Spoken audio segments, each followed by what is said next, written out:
Yo, this is one of the biggest mistakes new wholesalers make when picking a target market.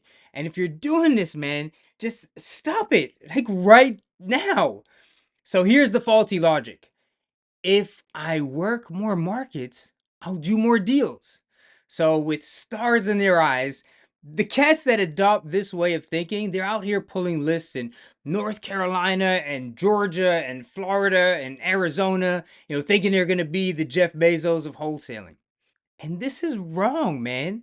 So let me hit you with some numbers so you can see why this is dumb as hell. Now, these aren't KPIs, okay? These are just random numbers. I'm making them nice and evens to make a point. So let's say I tell you that you need 100 offers to close a deal. And then I say, but you can only make 10 offers a day. Okay, cool. Now, if you're focused on one market, you would do 10 offers every day and you would get to a deal in 10 days. But if you're trying to be the everywhere wholesaler, let's say you now are splitting your focus across 5 markets. Now you can only make 2 offers in each of those markets per day. So 2 each day. Now you just took something that would have normally taken you 10 days and you stretched it to 50 days. Okay, why would you do that to yourself? And look, this is a really simplified example. Obviously, it does not work like that in the real world.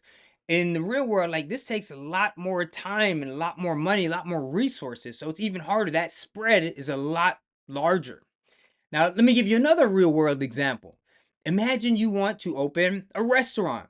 Now, instead of going all in on one location where you're building your brand, you oversee everything. You make sure the reservation line is around the corner. You're locking in on that market. Maybe you have influencers. You're spending all your ads, making sure the quality is really up there and the restaurant is packed, right? That's going to be successful, right?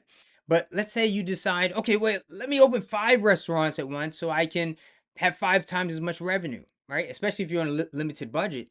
Well, now you're spread so thin, right? You're spreading your staff thin. The food quality drops. You're running ads in 5 different places, potentially on a limited budget. It's kind of half-assed.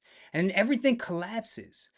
You got lease to pay, you got payroll, you have quality of food, you have management, all that good stuff, and you're advertising. But if you had just focused on that one location first, okay, made it a success, and then you expanded, and you'd be unstoppable. All right, so here's what you got to do instead. Research one market. Lock in on the best zip codes. Build that heat map up. See where the density is. Dial in on the right types of properties. Build your buyers list like a sniper and not the shotgun approach, right? Go deep instead of going wide.